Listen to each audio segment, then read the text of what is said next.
Hello and welcome. This is Zoey Gold. In today's video, we're gonna take a look at what stands behind success and failure. What really is the difference between mediocrity and thriving, and how you can recognize those patterns within you if you have them, and how you can literally shift them with minimal effort and just because when you truly know the aim, you just go for it. You don't have to find those meandering ways. So this video is for that particular purpose. So, success. When you operate from your true nature, what does that mean? It's when you truly align with the power that creates worlds, that flows to and through you in any given moment of time.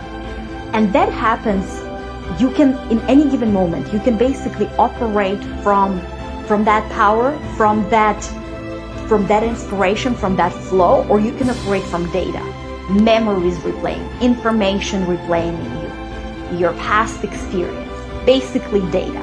So who are you influenced right now by? Are you influenced by data, with your decisions, with your feelings, with your thoughts?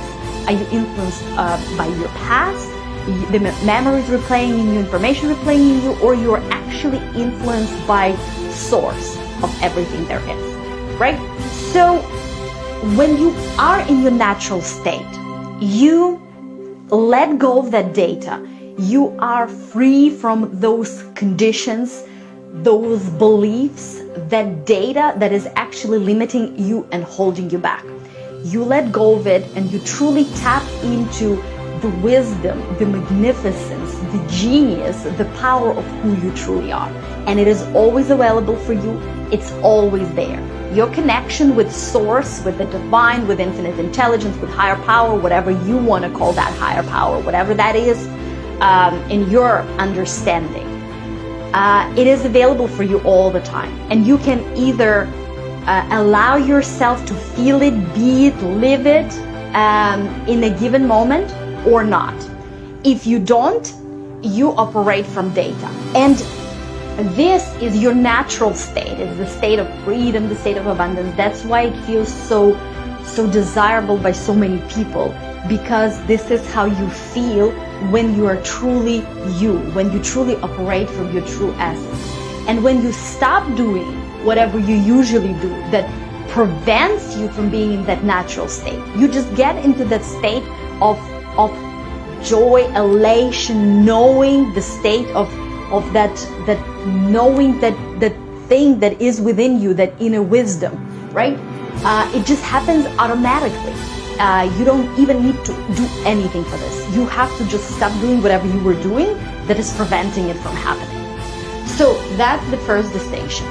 And when you truly operate from your power, from your true state,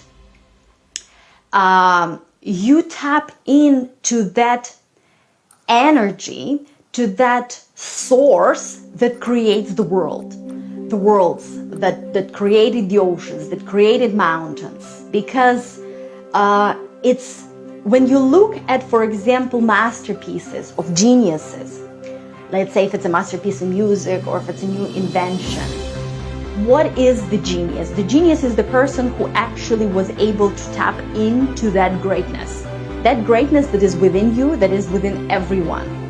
And this dance, this unity of the human and that higher, broader part of you, that infinite part of you, that's what makes it happen. And anybody has access to it, and you have access to it too. So that's the first thing. The second difference, because we are looking between these different patterns of what you are actually doing, so you can actually apply it. So it's not just mere knowledge and you're getting more educated about this. It's you actually applying it in your life every day. So here, when you are in your natural, when you are in that pristine state, when you are who you really are, when you operate from your essence, it feels like joy, like love, elation, freedom, appreciation. And when you come from that natural state, you create. So you create. Because you, as I said, you're free from that data. In here, you use effort. It feels like struggle. It feels like you're trying to catch it, grab it, bring it to you, move it, like you're trying to move it with force. So when you are not engaged with things that you remember from your past, the past failures, what you call failures, the past moments when it didn't work the way you wanted, then you create, because you create with your ideas, with flowing your ideas, with your focus on the better, on the good, on the improved experience. But when you are too stuck on what is, especially if it's not pleasant, or on what was, especially if it wasn't pleasant or if it wasn't the way you wanted, then all your attention goes there and all your energy goes there, because where your attention goes, your energy flows, right? So everything goes towards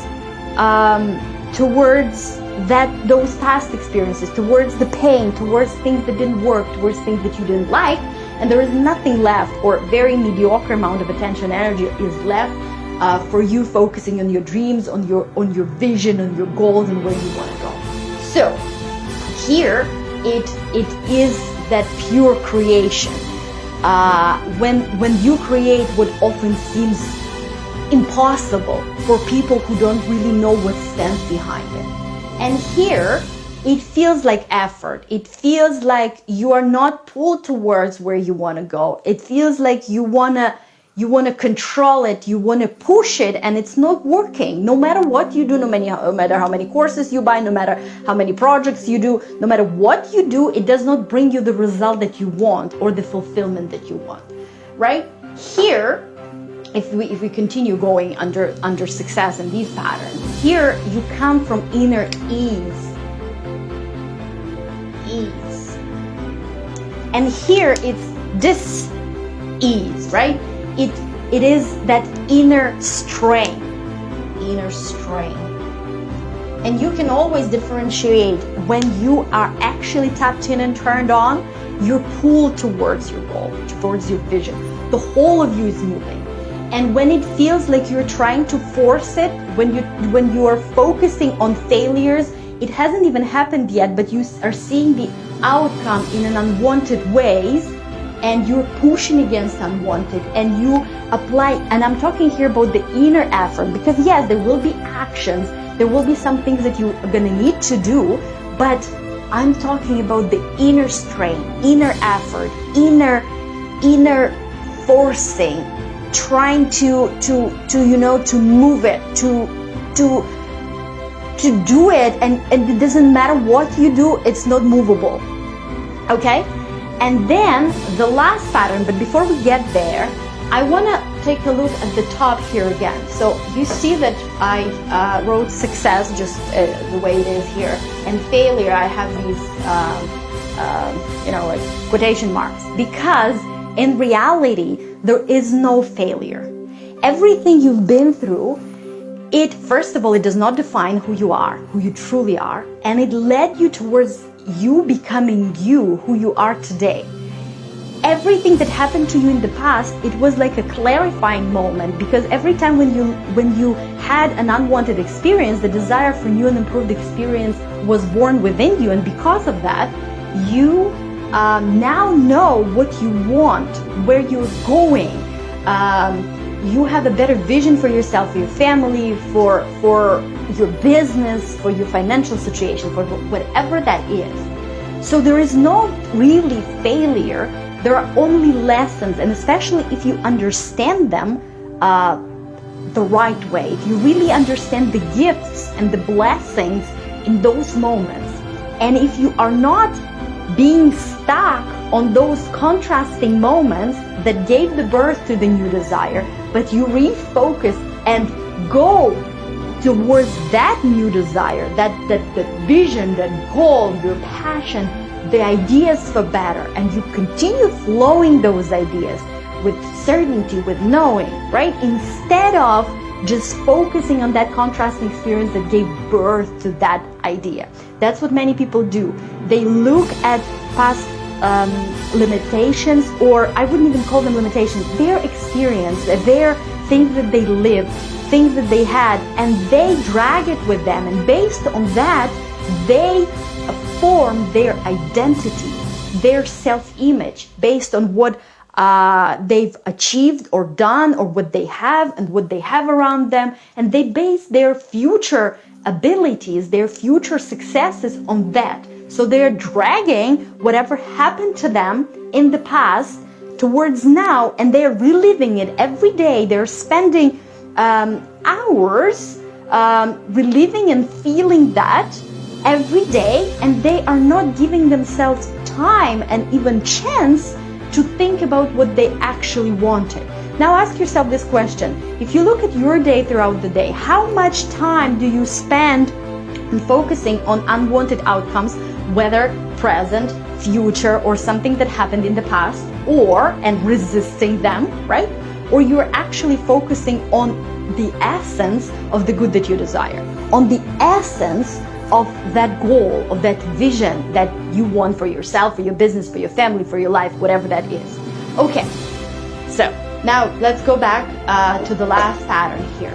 And here it's also about that inner attitude of when you are in this mediocrity, failure mode, the person comes from scarcity, from lack. And the question that the person often asks is, how can I get? And it does not come just from, like ego or greediness. No, sometimes maybe it does, but I'm just talking about, it could be a very generous person, a person who really wants to help others, etc., and can be in a very people-oriented business where a person genuinely wants to help, like let's say it's a coach or a speaker or even a real estate agent or whatever, right? But the question is, how can I get more clients? How can I get more money? How can I get more prospects? How can I get? That's the inner attitude. It's the inner attitude. How can I get? Instead of, under here, it would be, how can I give?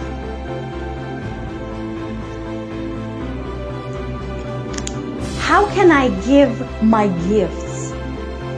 How can I share and give my gifts? How can I serve? And it is a shift in the inner attitude. How can I share with the world my gifts? How can I give? How can I serve? And when you create this shift, well, first of all, you make yourself cause, because here, how can I give? And you cannot give unless you have, and you cannot give unless you're cause. And this puts you in the position of effect. How can I get? And I don't know how. It's not working because they're not coming. The money is not coming. The clients are not coming, whatever. How can I get something that is not in my control, that is out of my reach? I'm trying to do everything I can. It's not working. How can I get it?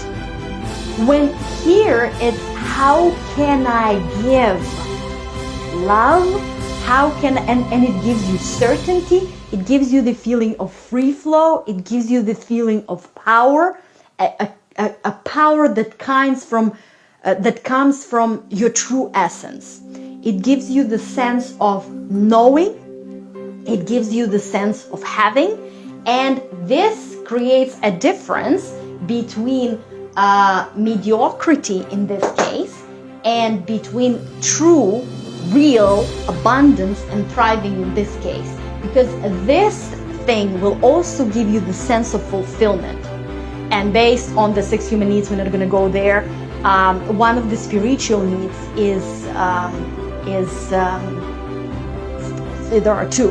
One is growth and another one is contribution. So in order for you to really feel fulfilled, the person you need to meet these two needs. And this will cover it as well. So you not only are getting success and true thriving, you're also getting fulfillment, happiness, and joy.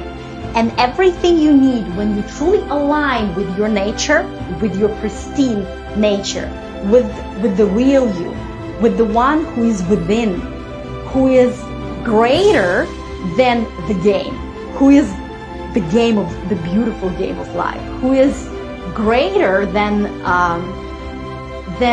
anything you've lived, than anything you've done or had or didn't have, or anything you do or anything that you have.